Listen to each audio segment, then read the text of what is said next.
all. Bills can win it here. White puts it down. The kick is on the way, and it is good. And the Bills have won it. The Bills have won it. The Bills have won it. They win it 41-38. Incredible. What a comeback by the Bills. Jacksonville's perfect record on the line right here.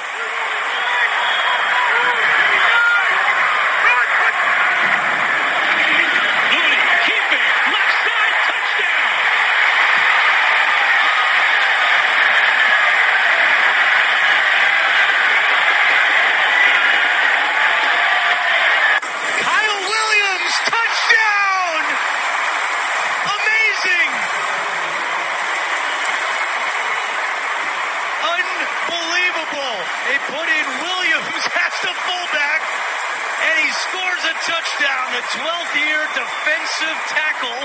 And the fans are all over the field. Incredible. This place is pandemonium. I always do the little intro and try to time it exactly when it starts, and I was so close for this episode of Disguise Coverage. Thank you for joining us on another episode of Disguise Coverage. I, of course, am your host, Anthony. Find me on Twitter at __Ant. And if you are observant and or just pay attention in general, you will have noticed, see, Greg's got the observant eyes going on right there. You will have noticed that I either said the word us, or if you're watching the video, that, again, I'm not alone. I am joined by Greg Tompsett of the Cover One Buffalo podcast. Yo, yo, yo. Welcoming himself there. He's a fan of the show, friend of the show, part of the Cover One team. And Greg, I don't know if you're aware of it or not, but the Buffalo Bills have a playoff game this weekend against the Baltimore Ravens. I noticed that. I did. Right? I saw that. I saw someone left me a Post-it note. Oh, that's you know what a good person that person is to look out for you like that. It was nice. I hadn't heard of it. I don't really follow the Bills or just kind of sports in general. You're so focused on the Sabres? Yeah, I was really focused on the Sabres. Greg and I are both kind of focused on the Sabres, as you can see. Greg's rocking the Jack Eichel sweater tonight. I'm rocking a Bills hoodie. The game hasn't gone too great so far, but we'll see what happens in the third period. Things could turn around. Greg hockeys a lot. He loves it. He knows a ton about it. It's great to see. I'm a subject matter expert. I'm trying to share my knowledge with the people, and really just kind of pretending my way through it. It's been great. That's the way. That should have been my senior quote, and or what they should put on my tombstone. Just pretending my way through life. It's a great way to go. It's honestly underrated. It is super underrated. You're underrated. The show is underrated. Cover One is underrated. Let's go. And as we start to turn things on a more serious note, yes, the Buffalo Bills play the Baltimore Ravens this weekend in the divisional round of the NFL playoffs, which is extremely exciting. We are in the midst of really getting into the thrall of playoff season, the Elite Eight here. And the Bills have a matchup against the Baltimore Ravens. And as I was speaking to Greg offline before this episode started, the reason I wanted to bring Greg on, aside from his boyish good looks and charm and everything that he knows, is Greg and I, between Twitter and several episodes that we have done throughout the Cover One universe, throughout the regular season and a little into the playoffs, the conversation of who you want to face in the playoffs and what road do you want to go to a Super Bowl? How do things line up? Greg and I had this discussion several times, and it was interesting to see what other people think and how the thoughts come together for everyone, because there were so many people that were just dead set against playing Baltimore. I don't want Baltimore. I don't want any parts. I don't want any parts. And I think you and I were pretty aligned in terms of, we would prefer the easiest road possible. So we would like to not have to play certain teams at certain points. But with how good the AFC was, you couldn't really get away with anything too easy. There was no free pass. There was no free pass game. And for as good as the Ravens are, they do have some vulnerability. So it's a game that we would have preferred not to have, but alas, we are here. But the start of this, to really get into things, and if you're watching live or if you're watching the video and all, you're going to see the graphics change there. And you see it says Bills fan paranoia. And Greg, I wanted to gain your thoughts on this I understand how good the Ravens are, and also understand how good the Bills are. But there's just been so many thoughts, whether it's in social media or in real life to a degree. I've had a lot of friends and family who just have this giant sense of impending doom. The sky is falling because we're having to now play the Baltimore Ravens. And how much of that do you think is due to the Ravens itself? Or do you think there's some that's still due to the as it's labeled there, the overall like Bills fan paranoia that still exists in our brains because of all that we've been throughout the years. So there's a piece of that, undeniably. There's a piece of it where people have just convinced themselves that, nothing good can ever happen. There's always another shoe that's going to drop. It's just a matter of time. I would hope that what they've done so far, 13-3, shattering every team record, from an offensive standpoint, and winning a playoff game, winning the division, that would reset some of that for people. But I get it. Some of that stuff's hard to unlearn, and people joke about PTSD. It really is the fan version of it. Like it really is. It's just it's hard to unlearn those things of here we go again. And I even admitted to it in that moment after the fumble didn't get overturned. Oh. There were pieces of me that told myself, oh my gosh, it's going to happen again. I can't believe it. It's going to happen again. So I get it. I don't even want to be dismissive of the people experiencing that and feeling that, because it's real. I would say, I would hope some of this reassures people. I've had that debate a lot of times on Twitter this week about, should you feel less anxiety because we already checked some boxes and did some things, or should you feel more anxiety because it's a higher level of the playoffs and it's further into the playoffs and the stakes are higher? And I certainly feel there's more anxiety for the game, but there's much less of a drop off afterwards if we don't win because we check the boxes. So it's like the safety net, the trapeze net is coming up with us as we go. You're still walking a high wire, but the safety net's coming up with us. It's not that bad. But I get it. Like it's not crazy to feel that way, because 25 years of, getting kicked in the gut, you're going to remember it. Yeah, it's going to stick with you for a little bit. I second that. I found myself when the Bills went up 24-10, and I was like, okay, like we just have to make sure the Colts can't score fast. And as I said that, like Hines busted off like a 30-yard run, and then they scored in like 2.5 minutes. And I was like, okay, those 50-yard play, that back-to-back plays was just a gut punch. When I thought it was over, I thought 24-10 was the dagger, and it was done. And then it was like, oh, okay, they're not going away. That's where I was like, they're just going to keep coming. And then the fumble that wasn't called, and which was 1,000% a fumble. And it really is unfortunate because it was such a smart, heady play by Jordan Poyer, and could have been such an awesome moment that we could have looked back on. I think Bills fans still will look back on it, but it's unfortunate that it's kind of been like stricken from the record because it's not going to count because it wasn't labeled as an actual fumble. Yeah. But going into this game with Baltimore, and you've had a lot of great points on the Ravens and who they've beaten and how they've caught fire down the stretch, but the teams that they've beaten and how they've beaten them, do you think the Ravens and the aura that is around them in Bills fans' minds, do you think it is deserved, or do you think a decent amount of it, or granted however much amount of it, is due to the paranoia that exists in Bills fans' minds?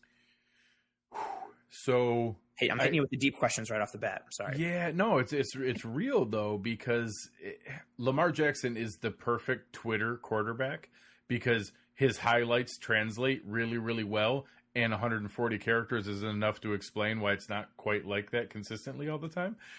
So he's perfect to live in that little world of Twitter. He took a step back this year.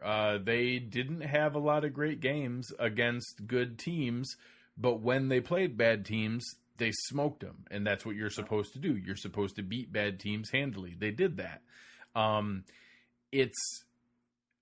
I would say it was a reason I was unsure last week. Last week's game for the Ravens was a tale of two parts of the ball. Scoring 20 points against a terrible Titans defense isn't all that scary. Holding the Titans offense to 13 points is pretty legit. Like it's hard to know which part to take seriously there and which part to be afraid of, or which part translated from those blowouts that they had against a really ugly stretch. On the show last night with Aaron, I talked about how the Bills have a top 5 strength of schedule, played some of the most double-digit win teams, the most playoff teams, and did really well in those games against playoff teams, including a couple games, 2-0 against the Dolphins, who were the first team out of the playoffs on top of their success against playoff teams.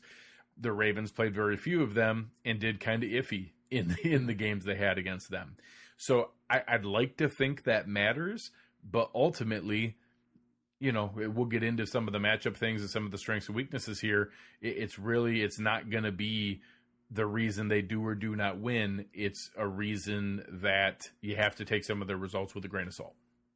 That's a perfect answer. And it's a perfect segue to getting into some of the matchups. And I wanted to pull this comment here as well. My anxiety comes from the Bills stopping or not the run and semi-containing Lamar. That fits in perfectly with the first matchup that we're going to get into here. And the graphic's going to come up. It's Bills defense versus Ravens offense, because the real title that I wanted to give for this graphic was too long to fit into the little box there.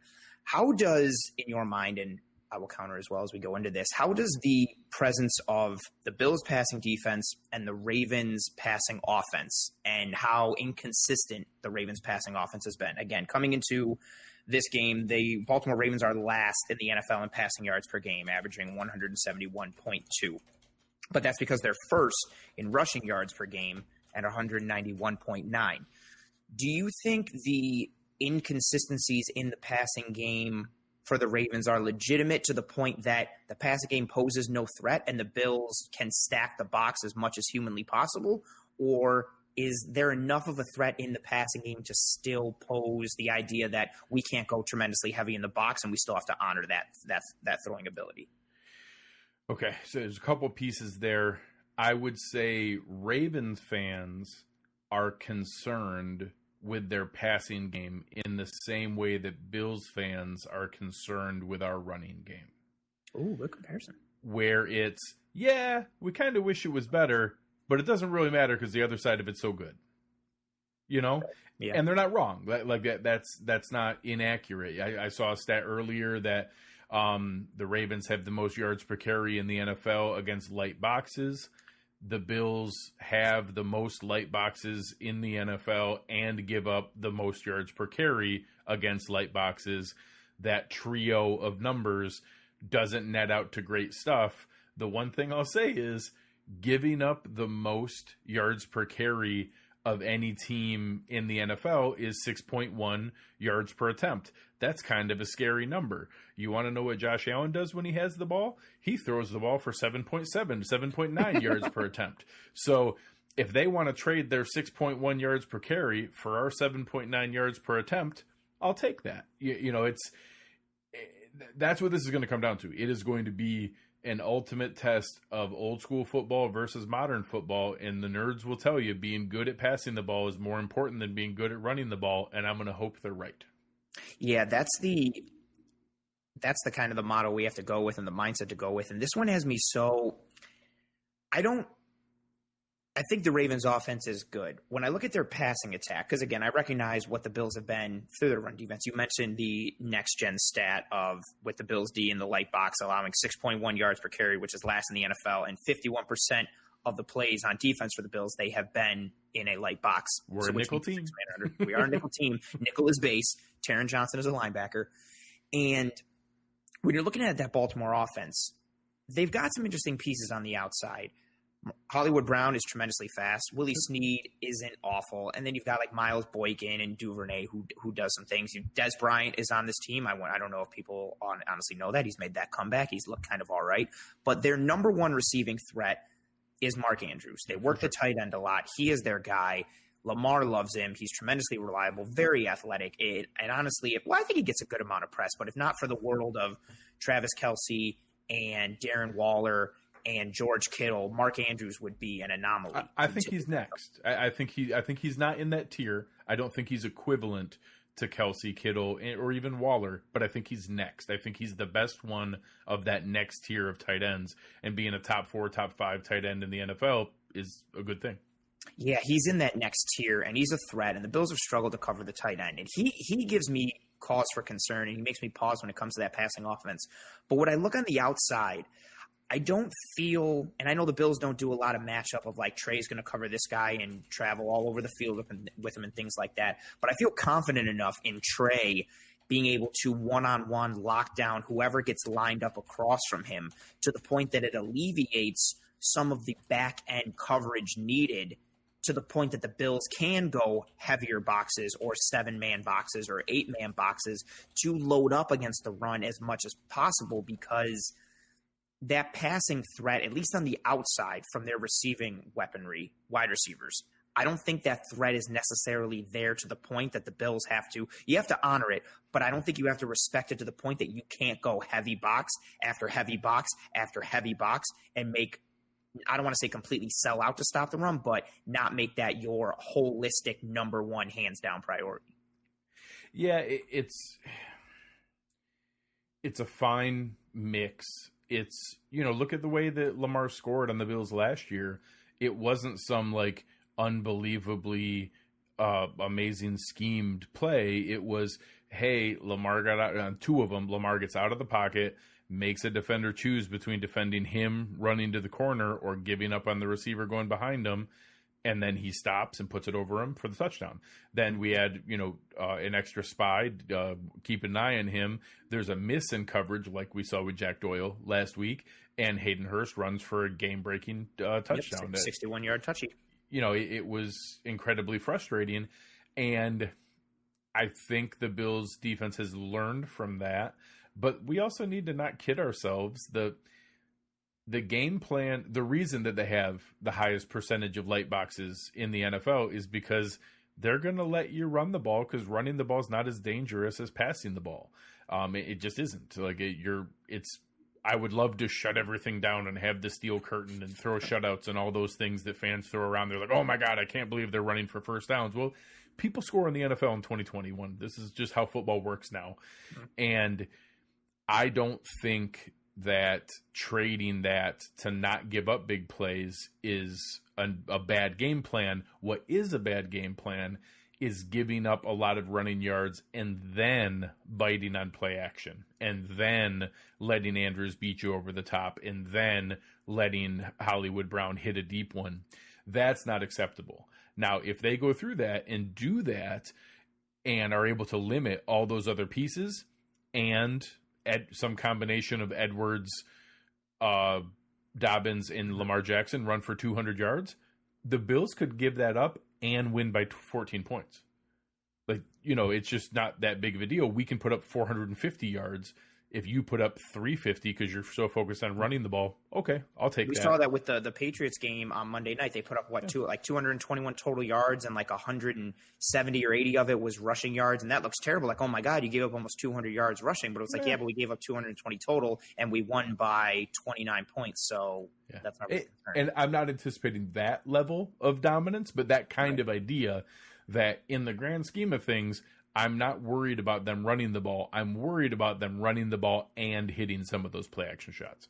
It's like you're in my brain. That is literally my worry, that seeing the Michael Pittman screen against Indianapolis, because the Bills bit so hard on that run fake to Taylor, and then it's a dump off to Pittman, and Trey misses the tackle, and Pittman's off for about a 30, 40-yard gain to take into the red zone. And no disrespect to Michael Pittman, but if something like that happens to Hollywood Brown, he can easily take that to the house. And no disrespect to Jack Doyle and Mo Alley Cox from Indianapolis, but Mark Andrews can take things to the house. The ones where Doyle's making the catch and he gets tackled after 17 yards, Andrews could break a tackle or outrun one of your defensive backs and take that to the house, much like he's not as fast as Hayden Hurst, but you mentioned it earlier that he's closer, most definitely.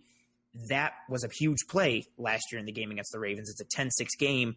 Lamar hits Hayden Hurst over the middle, roughly at about 15-yard depth, and then Hurst houses it and outruns Hyde and the rest of the defense for a 61-yard touchdown. Those plays scare me more in the passing game, and knowing that they can come, obviously, from the prevalence of the running game and the strength of Baltimore's running game is what scares me more. And going into that and continuing with that, are we, and again, those of you watching the video, you'll see the graphic change on the bottom, are we just in and of itself, Lamar Jackson, as far as his throwing ability, his arm, the Ravens passing offense, do you think there's a chance we're underestimating it at all in terms of thinking that it has to succeed, it can only succeed, or it will succeed based on the success of the run and how it can feed off of that play action? Do you think we're overlooking it a little bit on its own if you looked at it in a vacuum? No. Send it over. Show. It's not a great passing offense. It's not. So now that doesn't mean it's not a dangerous passing offense. It doesn't mean that there's not things you should be concerned with.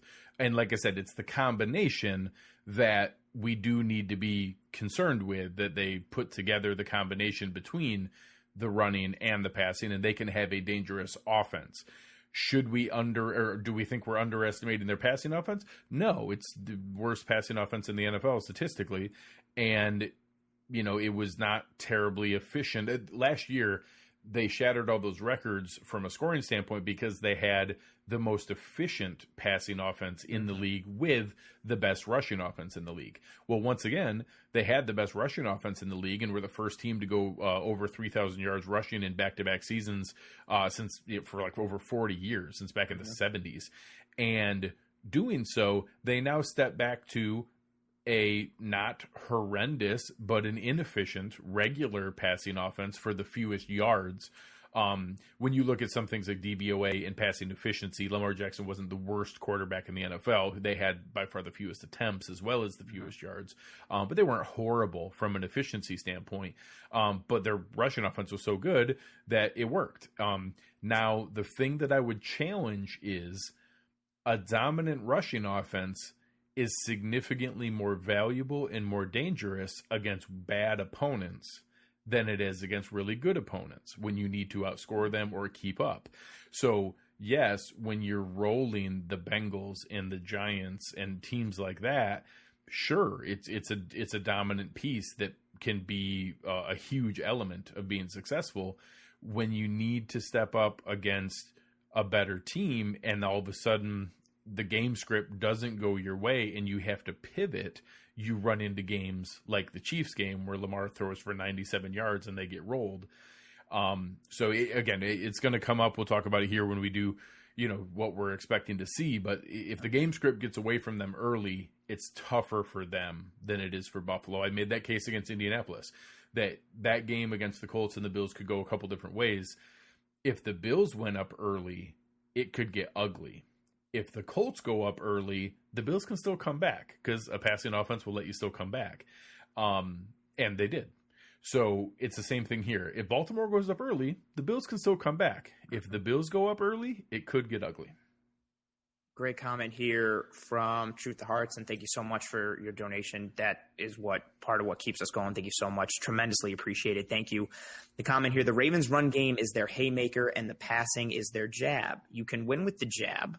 I agree. Their passing game can be effective. And I think that goes hand in hand with your point there, Greg. I think on its own, in a vacuum, if we're sitting here knowing, again, if we can get up or if we just know that the passing game is the way they have to beat us, I'm not fearful of that. I know Lamar made some plays in the passing game last week, but I saw that first interception against Tennessee, and he just hasn't been on point this year. I think what we saw from Lamar last year in his passing was, and not to take away from the year that he had, but you knew that the year that he put up last year, he was going to have to regress towards the mean in some way, shape, or form. He was throwing and regress isn't even a shot at him. He had one of the most efficient seasons in NFL history when he was the MVP. Of course he was going to regress a little bit because no one in NFL history had ever kept up that pace. So it doesn't mean he was bad this year. It just means he wasn't historically good.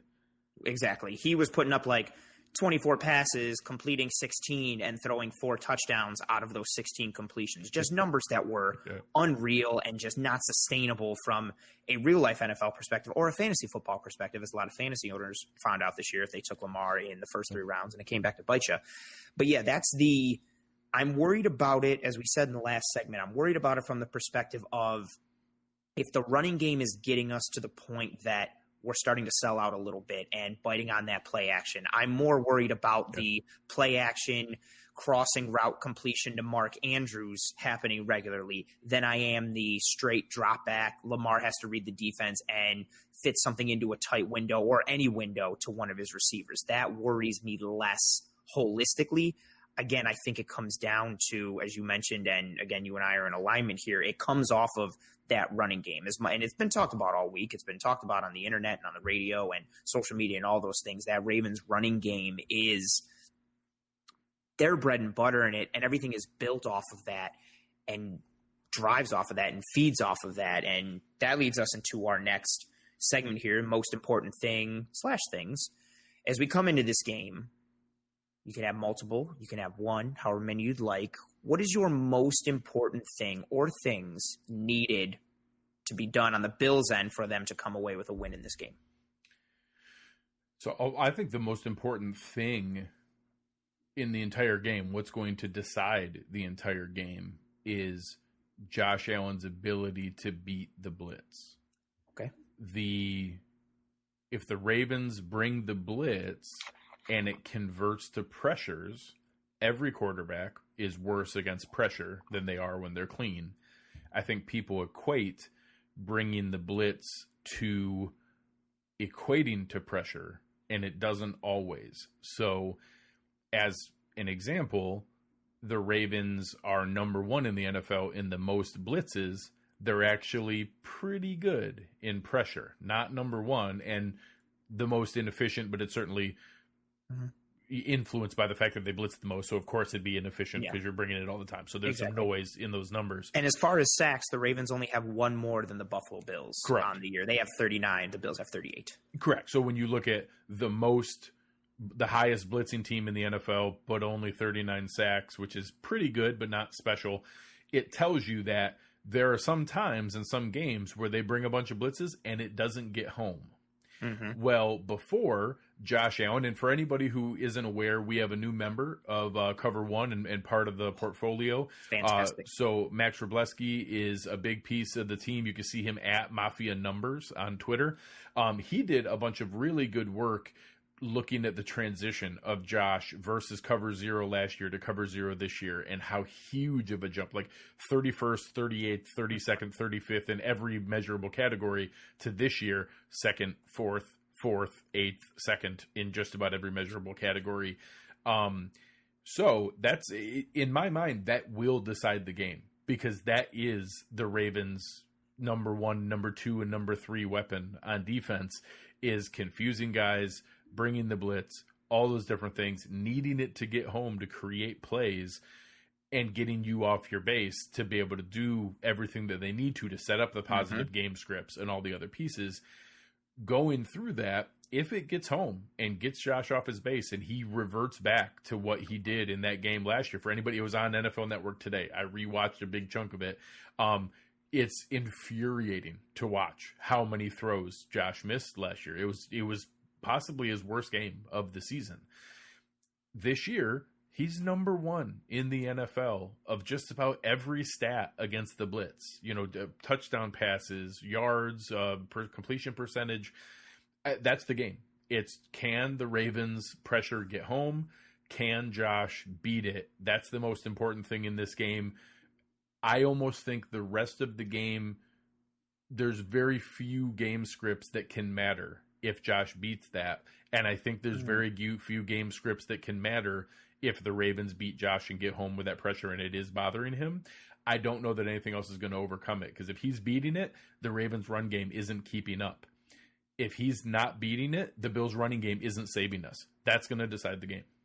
That was you hit it right on the head at the end. That was my follow-up to your point there, because I think there's going to be a lot in terms of what's the most important thing. I feel like if you ranked them like 1 through 5, whatever, there's going to be a lot of similarity in terms of the overall top 5. But I think though number 1 and 2, or 1A, 1B, is going to be Josh Allen against the blitz, and then the Bills defense versus the Ravens running game. You would say that the Bills passing attack versus the Ravens blitz hands down trumps the matchup of the Bills run defense succeeding against the Ravens rushing offense. So I was half joking earlier when, talking about the nerds and the football intelligentsia, the analytics crowd, when they say passing matters more than rushing, they're not wrong. Like, yes, maybe they're heavy-handed with it. Maybe they go over the top. The people who try to say you should pass every single play, that you should never run the ball, that's always a horrible idea to run. But a really good passing game beats a really good running game 10 times out of 10 in the modern NFL. It just does. You score more points, you move the ball faster, you can't keep up. It just doesn't work the same.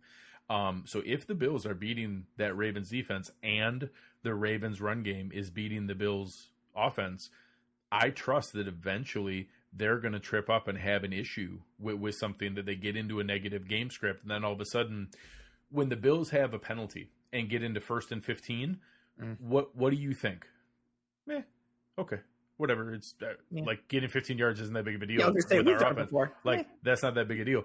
When the Bills were against the Broncos and it was 1st and goal from the 30, you know what I turned to my mom and said? It's fine. They're still going to score. Don't get me wrong. This is annoying. I wish they didn't do that. It's fine. They're still going to score. If the Ravens get off script, if the Ravens get a negative play on 1st down and it's 2nd and 12, or they get a penalty right off the bat, all of a sudden it changes your playbook. It changes what's going on. So all of a sudden, a good drive for the Ravens, that you get into a weird spot at the 40, and now all of a sudden you get knocked back and you're at the 44 and it's 2nd and 14. They have way fewer plays to go to. If the Bills had that happen and it goes to 2nd and 14, we're going to run our offense because that's what we do. And if we connect on a pass, it's going to convert regardless. So it's that kind of setup that if it's clicking and going well, our good passing offense beats their good running offense. And that's why I think it's going to decide the game.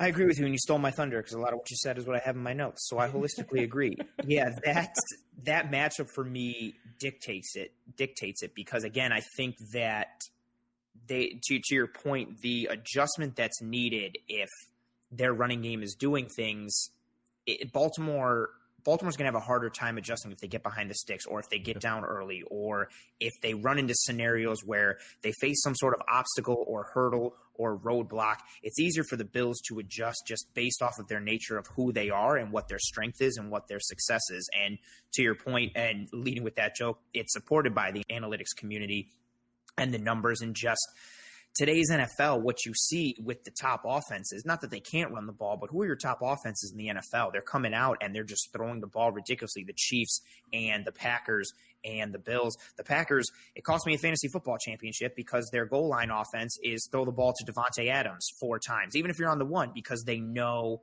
at the end of the day, this guy's better, or it's harder to stop this than it is to stop the run. So we're just going to keep going to this until somebody stops it, and it's harder to stop that, especially with how the game is constructed nowadays and how rules benefit the passing game and the quarterback, and just so much it's easier to see why a prevalent and successful passing offense is a bigger key than stopping that Ravens running game. I also want to put in there as a close number 3 for me, because I got Bills passing offense against the Ravens blitz, Bills rushing defense against the Ravens rushing offense. 3rd down conversions and turnovers are something that are massive for me in this game. Someone commented on it earlier. I wish I could go back to it, but there's been a million comments since then, so I apologize. Forgive me.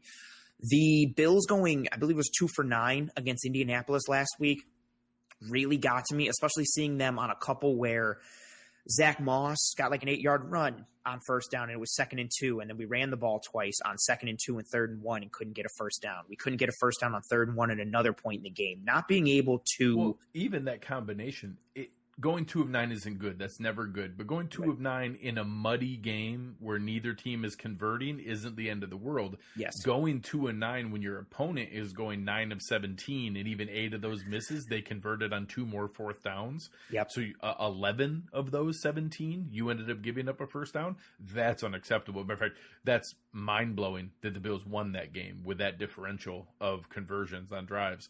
That they converted and finished 9 times that they converted that, and the Bills were 2 out of 9. That's really, really impressive. That differential can't happen again, even if we'd prefer that the 2 of 9 by itself doesn't happen again. Exactly. That's where, again, you're in my brain, that's where I was going with it. The not being able to sustain drives, and it's one thing if you're not converting 3rd downs, but it doesn't matter because you keep getting 1st downs on 1st and 2nd down every time. Like I recognize which the Bills did plenty this year. Right, which is fair. But not being able to sustain drives, and i.e. if you're sustaining drives, you're most likely getting some kind of points at the end of a drive, whether field goal, touchdown, something like that. If you are unable to sustain drives against the Ravens, and then on the flip side, you are allowing them to convert third downs or them to continue to sustain drives. That is a thing that scares me when you put those in tandem, because their rushing offense, it's good in the short yardage. Even with that, the stat that came along with the Bills light box scenario, I think Dobbins and Gus Edwards have really good rushing results against loaded boxes and what they're doing against heavy fronts.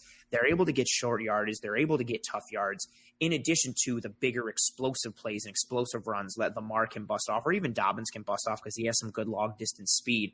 That combination worries me. If we are struggling to sustain drives and we get into a field position discrepancy like we got against Indianapolis, where every drive was starting against the 35 and the 40 for Indy, and we were starting within our own 15 and our own 10 because we couldn't get first downs, we couldn't move the ball. And granted, we weren't giving up a ton of points, but then Indy on the other side was getting a couple first downs at least, and then they'd punt around midfield.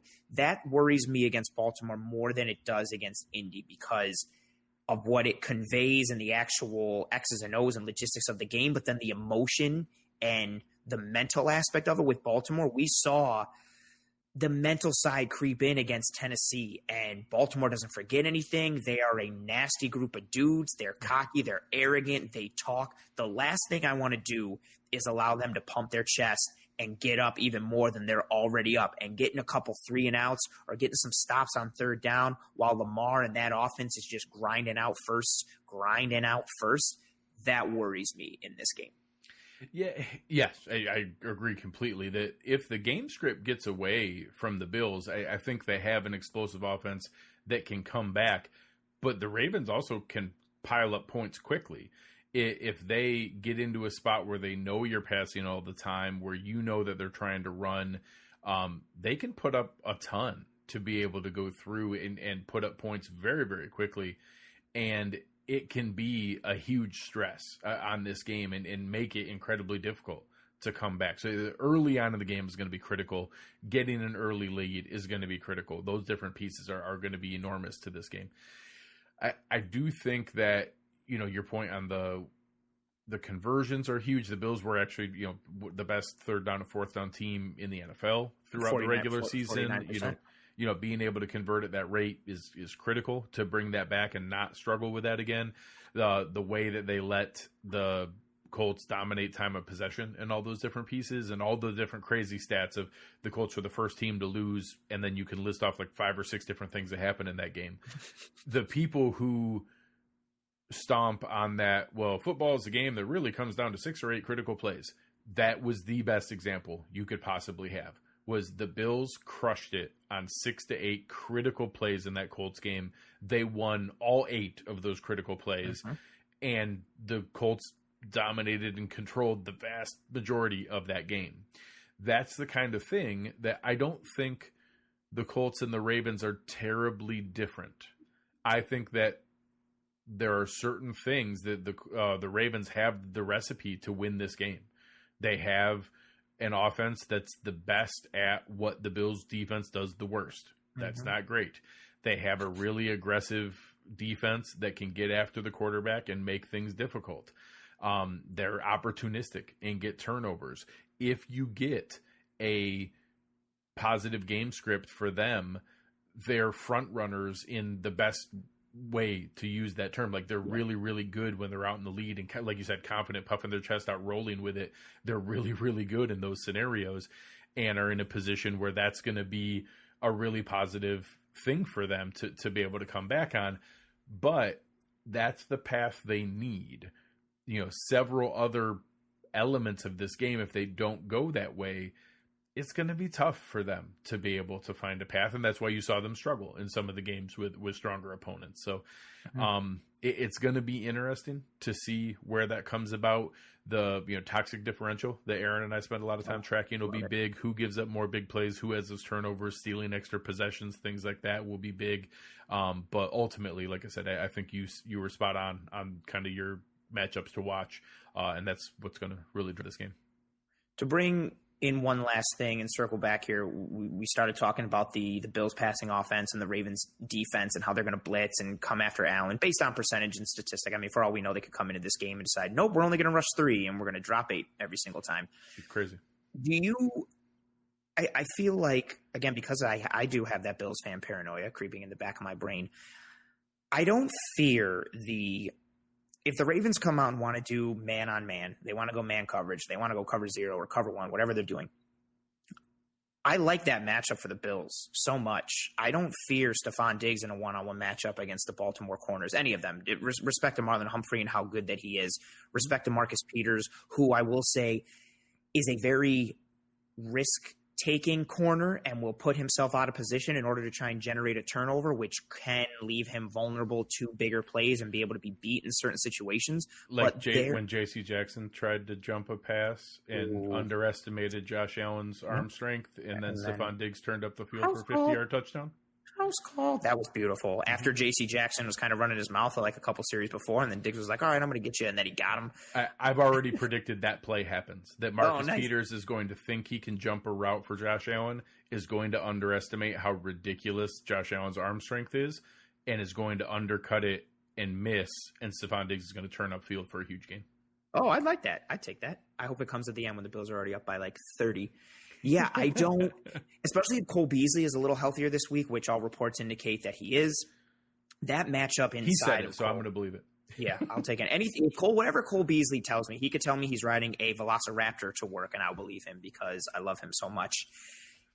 I don't fear that matchup. I don't think what Beasley is good at and what Diggs is good at, and then having John Brown is like the tertiary option – even though he's played at times like a wide receiver 1 or a high end 2, I don't fear the Ravens' coverage aspect against the Bills' receiving weaponry. I think the blitz is very legitimate, and for as much as the production hasn't been there for Ngakoue and the rest of the upfront crew, Calais Campbell is a monster, and Ngakoue still has it in him. Matthew Judon is very good coming off the edge. Even Pernell McPhee and Queen is good on coming on the blitz. Tyus Bowser, they're front 7 can get after it, but I'm not fearful of the back end locking down or giving problems for the Bills receivers. And I know Marlon Humphrey's coming off of an all-pro year, and he's a very good corner, and he was in that upper echelon this offseason. We were talking about who's going to get paid and whose contract is going to be what between Trey and Jalen Ramsey and Marlon Humphrey, and he was thrown in that mix, but I don't fear their coverage unit against our wide receivers. Yeah, it's with their schedule and who they played, it's really hard to know exactly where that falls because, the Chiefs passing game tore them up pretty good. The Steelers, when they were playing well early in the year, did okay, but it wasn't a huge passing game. The Titans in their loss actually was a pretty good pass. Corey Davis and A.J. Brown both had big games. So it's not as though they've shut everyone down all year, but they're darn good. Like those, they're 3 really good cornerbacks. I think a big piece of it's going to come with what the referees are allowing in the game. Sometimes you see those tone setting penalties early in the game where they let them know like, hey, we're not going to let you be handsy all day. Don't be crazy. In the Colts game, they were letting quite a bit of physical contact go. They were in both ways. Like there were several plays where the Bills could have got called for defensive pass interference and didn't. And it was relatively consistent across the board. If they're letting the Ravens secondary be pretty handsy during the game, you're talking about a really strong trio. To having Jimmy Smith and Humphrey and Peters is as good of a trio as you're going to get in the NFL. And if they can get handsy, they can give the receivers a problem because we don't have any like physical specimens. We don't have any DK Metcalf, AJ Brown, those kind of guys that are just going to physically dominate the other guy.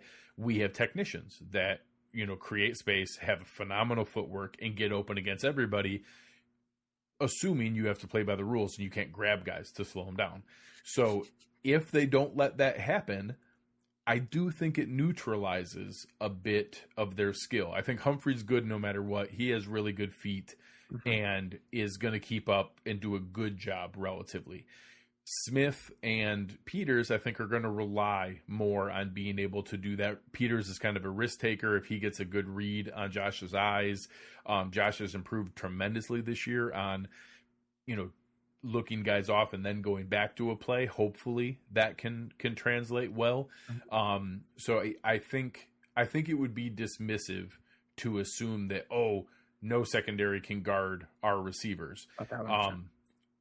I think that that's true to a point, that we have the depth at wide receiver going down with Diggs, Beasley, Brown, and Davis is pretty freaking hard to be able to keep up with them for a whole game. But if anybody's going to do it, Baltimore has the horses to make a run at it. So I anticipate there will be enough. I love the combination of our receivers with Brian Dable and the creativity. His ability to scheme up protections to create space, I think, is going to give Josh just enough. And now Josh's progression of not getting tricked is going to be key. So I think eventually they're going to settle into a rhythm. Maybe it's an ugly first quarter. Maybe it takes a minute and a couple drives. I don't know that we're going to jump out and score on the first possession every single time. It might take a minute to figure out what they're doing and what they're trying to disguise in their muddled blitzes, their different false keys of who's coming back and forth. But if they get a beat on that, then I think the receivers will start to make some hay and they'll get the ball moving. Yeah, I think that's fair. And I don't want to make it seem as though I'm completely discrediting that secondary, because they are a strong unit. I just like how what we can potentially do against them shakes out with how they've been this year. And one thing I'm also interested to see in that secondary is Humphrey and where he lines up. He has the ability to play some slot, which he's done at times, especially when was it Tavon Young, I believe, was their slot corner the last couple of years for the Ravens, and he went down, and Humphrey is filled in the slot at times. He's much more equipped to go into that slot there than Peters is, or even Jimmy Smith is, I would say, to a degree. It's going to be an intriguing matchup, and I think if we can handle the blitz aspect up front, much like we did against Indianapolis on that touchdown to Diggs over the top. Granted, the corners that will be covering the Bills receivers are much better than what the Colts are running out there, especially when Rhodes got banged up for a little bit. I think that matchup can favor the Bills a little bit. If we can block it up front and scheme for it and know what's coming, I think we can get them over the top eventually. And if we start to get into that rhythm, exactly like you said, I like our chances. It's just a matter of, that first quarter is really going to be so indicative in terms of like how it goes. Does the game go to the plan and script that Baltimore wants, or does it go to the script that the Bills want? Or are we still in a neutral holding pattern where at the end of the first, it's like 3-0 or 7-3, and there's not really anything that's happened that can dictate to a team, all right, we got to change things up because our original plan isn't going to work now because situation A has happened. We have to go to our contingency plans. That first quarter is going to be so huge in terms of deciding how this game is going to go. Absolutely. As we go into that, we've spoken a little bit on Josh Allen here and there, and it's hard not to with the role that he's been playing for the Bills and how good he's been. And I saw a couple comments in this episode from the people here lauding Josh Allen about him being the savior and how great that he is. All true. All true. And he looks great in shorts. What does a win do for Josh Allen in terms of where it puts him in the echelon of QBs, or how he's perceived in the national media, or how he's perceived in general? Does a win do something for him? Does it not? I say that because I feel like going into this game, and to a degree rightfully so, Baltimore's getting a lot of love for what they've been doing and how they handled Derrick Henry and how good Lamar looked on that touchdown run from midfield and how he outran Adoree Jackson, who runs like a 4.2 40 for the Titans. And this game, if Josh Allen can put some things together, and if the Bills win, we know it's a quarterback-driven league, and even though wins aren't a QB stat, Bruce Nolan, QBs get credit for those wins. Does a win here for the Bills and for Josh Allen, does it vault him into some sort of upper echelon status and kind of cement and or solidify where he is, or is it just kind of another thing to, put on the record, but it doesn't do too much for him? So there would have been a point where I would have told you this was enormous and the difference maker from a perception standpoint.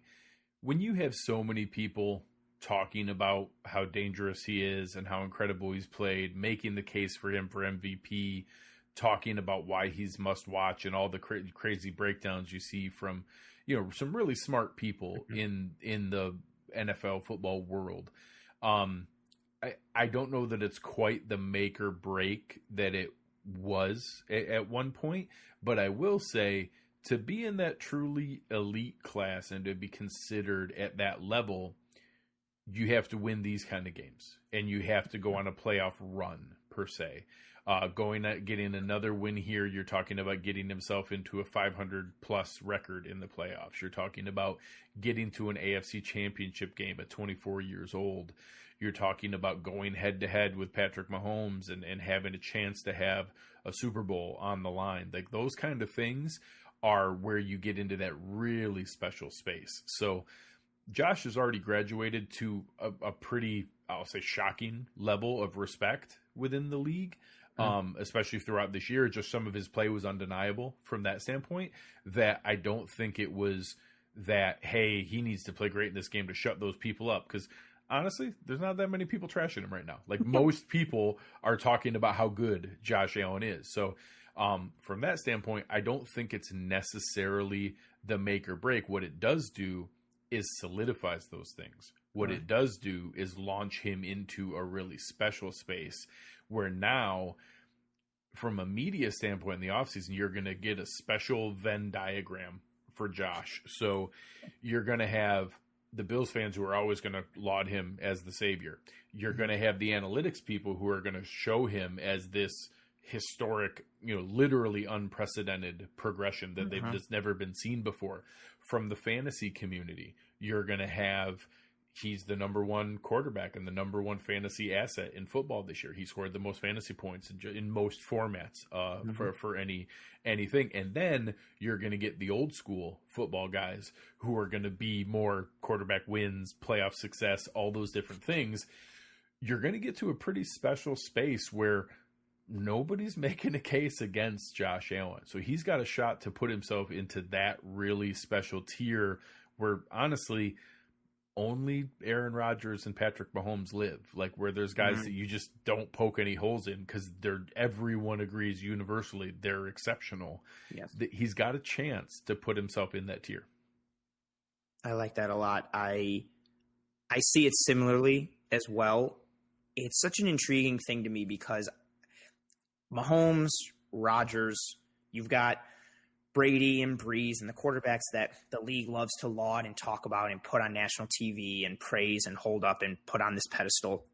But they're always looking for that next QB, that next run of who are the young gunslingers that we can build around and televise and give marketing to and sponsorship and all these things. And Mahomes is that guy. He has earned it.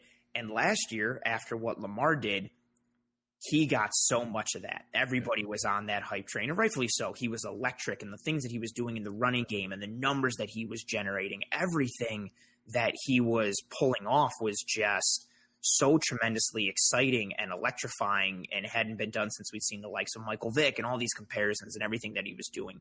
And going into this game, we keep hearing about the talks about the draft class and how, 3 of the final 4 in the AFC are, Baker Mayfield and Josh Allen and Lamar Jackson. And Lamar, for the year that Josh has had, for as great as it is, I think the perception amongst the national media and fans outside of Buffalo is that Lamar Jackson is still the king of his draft class.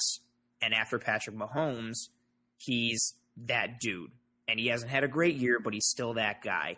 And I think a win here for Josh Allen, exactly to your point there, could put him into that next tier, into that regular conversation. And at the very least, I think it vaults him over Lamar and stamps his, I don't want to say legacy, but legacy as the best quarterback coming out of that draft class. And it gets him into that conversation a little bit more and starts to get the ball rolling behind him and a little more support for, does the AFC belong to Mahomes and Allen? Are Mahomes and Allen the next duo of QB to take over for Rodgers and Brady and Breeze and so on and so forth? It's a really interesting dynamic to me because, again, it's Josh Allen, it's a Bills quarterback. And to think that we could have a guy on the Bills after all these years of quarterback futility and not having the guy, that we could have the guy. Because if not for Patrick Mahomes, I think Josh Allen would be like the young guy in the NFL at this point, or at least in that conversation. It's really intriguing when you start to think about what it does for him in national perception in terms of national attention.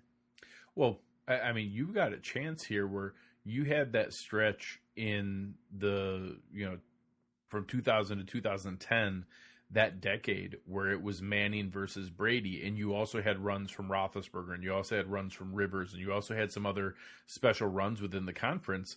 But you have a chance to have a really special stretch here where it's two organizations with really good coaches, with a young quarterback locked up for a long time, the GM locked up for a long time, the head coach locked up for a long time, talent around them, that this could be going back and forth. And I think the Ravens have a chance to do that. I think Eric DeCosta is a good GM. I think Harbaugh is a good coach.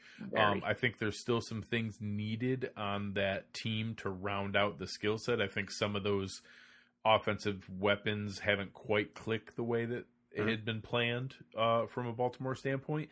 And their line got banged up this year big time, and Yonda retired. Yeah, Yonda, and then obviously losing Stanley was enormous. So getting him back will be a huge uptick for Baltimore next year. So all those different things, you have a chance for something pretty special here. And I'll even say, I think that draft class talk is getting rightfully a lot of attention right now. Mm-hmm. But overall, this can also put Josh at the head of, or even ahead of, that other tier where people talk about, Russell Wilson or Kyler Murray or other players like that, where he could even be that next guy from the other quarterbacks that are out there in that elite tier. Yeah, that's a really cool thing to think about and start to discuss and put in your brain. And what's even more important with it, if Josh beats Lamar in this game, Lamar has an MVP. He's electrifying. The Ravens are good. People still believe in them. If Josh Allen gets that win, again, I disagree with that notion in and of itself because wins are not a QB stat. I am a very staunch defender of that. I don't want anybody to get it twisted. But if Josh can get that win, that means we're going to the AFC Championship, where the Bills will either face the Cleveland Browns, and you have the number one quarterback who was taken in that draft class, and Allen could potentially further separate himself from the rest of his class with a win there, or it sets up an opportunity for the Bills to play the Chiefs, and Josh Allen, as the media would put it, to be able to beat two MVP quarterbacks in back-to-back weeks and lead his team to the Super Bowl. The bigger picture, and rightfully so, is the Bills. Can we get to a Super Bowl? Can we win a championship? But that underlying storyline of Josh Allen conquering potential MVP quarterbacks and what it does to his status in the NFL and in the league, and then as we get to the offseason in terms of his salary cap number and his contract and what deal he signs, it's so many Pagula bucks. So many Pagula bucks. And he can cash them all in at Sabres games, Bills games, wherever he wants. It's a really interesting thing to see how that will tie together and what it leads to, because I know it's not priority one and it's not storyline number one, and nor should it be, but it's something that can be a real big story within the Bills and within the NFL this offseason and in the coming years if he beats Lamar and then can get the Bills to a Super Bowl. But in and of itself, if he beats Lamar, it's a big accomplishment, especially with how this defense is being lauded and appreciated. And again, they should. We haven't thrown out a lot of stats on this episode of Disguise Coverage, which we normally do to a degree. But the Ravens defense, they are very good. They are sixth in passing yards per game at 221 yards per game. They're eighth in rushing yards per game allowed at 108.8. They are second in the NFL at allowing 18.9 points per game. They're a good unit, and they get after it, and they're being talked about rightfully so. And if Josh can get that win and then beat Lamar Jackson and we see what happens, it's very intriguing. 100% on board. That's going to bring us to the end of this episode of Disguise Coverage. As you can tell by the toodles, you guys, that is my favorite thing. Greg, I know you're a big fan of the phrase toodles. I love it. Oh, I like the way you said it. I might go high voice with it from now on. I in my mind, toodles goes with a finger wave. I don't know if it's just the way that my mind translates that, is that toodles goes with the finger wave and a high pitch. Toodles. I kind of like it. I feel like yours is more like taunting, like you just beat somebody on the court and they have to walk off and then you're like toodles, and it's kind of like an extra little like kick rocks. That is my energy. I like it. That makes complete sense. You are that guy. Greg, I appreciate you as always for coming on the show. You are tremendous and an awesome asset to the team and to myself and to Cover One and Bills Mafia and content creators all throughout the content creation community. Very kind. Thank you. I try. So why don't you tell the people where they can find you and what you do and your likes and dislikes, list of fears, how you like to sleep, if you're a on the back, on the side kind of guy, how many pillows you use, all that kind of stuff. Everything. I'm a Taurus. I like long walks on the beach. So it's something that, you guys can find me having a good time on Twitter. I try to have fun with Bills fans all the time. I'm trying to learn about hockey. I don't really understand hockey. I pretend. I try to at least be witty and have fun with it and make jokes about it. But I am trying. I'm not even joking. I'm legitimately trying to learn about hockey. Like, for real. I'm reading books and trying to teach myself about hockey. So that I can learn. I like to learn things. So that's where my energy is right now, is fully focused on the Buffalo Bills and enjoying this run and every second of it. And then I'm going to try to learn a little bit about hockey after the Bills season is done. I will take away none of my energy from the Bills when this is going on. And I hope everyone is following you. For anyone who's listening here, Anthony, you've been a phenomenal addition to the team. I know we couldn't be happier with everything that you've brought, and certainly have made us feel fantastic about our leap of faith of asking you to come aboard. You've been a fantastic asset in joining the team. We're overjoyed. Oh man, I wasn't expecting that. That's awesome. I think I want to just cut it there and be like, that's it, goodbye. No, that was awesome. Thank you so much. I appreciate you. Thank you, man. I appreciate you and the team, and I've said it a lot, probably through every episode. I am tremendously grateful to be a part of the Cover One team. It's something that I aspired to in the podcasting game and content creation. So to be here and to have the respect and appreciation from you and Eric and Aaron and the team, and to be a part of such, great, knowledgeable football minds, it's a massive thing for me, and I'm tremendously grateful and tremendously appreciative. And as I am, and as Greg is, of everyone who joined us for this episode, whether you were live, whether you were in the comments, whether you're watching the video stream later, the audio only, whatever format you choose, thank you so much for riding with us on this episode. It means a lot to us. Without everybody supporting us and commenting and the donations and the listens and the downloads and everything, we are nothing without you guys. So we appreciate you tremendously from the bottom of our hearts. You will never know truly just how much we value you guys. Thank you so much for riding with us. Again, I am Anthony. Find me on Twitter at @pro__ant. Find us coverage on Apple Podcasts, Spotify, YouTube, Facebook. While you're there, check out all the great Cover One content. Check out the Cover One Buffalo podcast with Greg and Aaron. Check out the Huff podcast with Sterling, Anthony Romeo, and Eric B. Follow Greg. Follow the whole team. Everybody stay calm. We have a Bills playoff game in a couple of days. Everything will be okay. Keep the faith. Stay safe. And we'll see you guys next week.